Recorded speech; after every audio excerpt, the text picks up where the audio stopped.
David, congrats on the new books and the success they're already having. You typically write for a younger audience and young adults, but you've just released a memoir, Blackwater. Can you tell us about it and why you wanted to write this story? Yeah, it's a kind of a departure for me, definitely. Blackwater is a memoir about really my father and I and our relationship and a number of different journeys.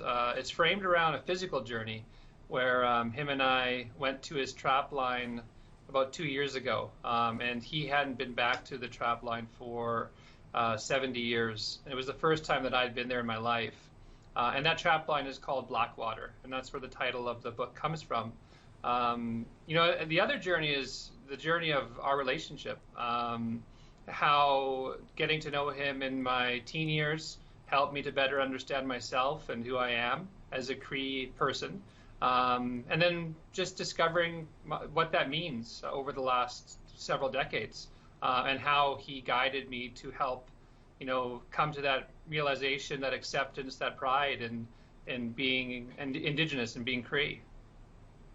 David, I think a lot of people can relate to this story of growing up outside of your culture and that search to rediscover yourself and your past. What's been the reaction to the memoir? It's early yet, but I could say just like over the last several years, I've been telling this story in one form or another.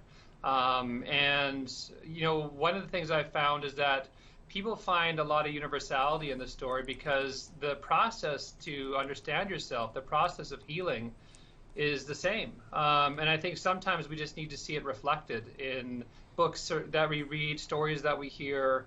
And so our journey is really one of conversation, of connection, of understanding our past, to understand where we are, and to better get a sense of where we need to go, both personally or as a family or as a community. And so the early reaction has been really positive.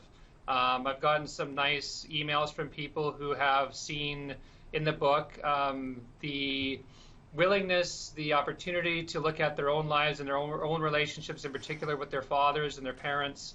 And I think that's very encouraging. That's what I wanted from this book. I wanted people to feel that emotional impact, the positivity of looking at our family relations and how much that love means, and connecting to it and holding it.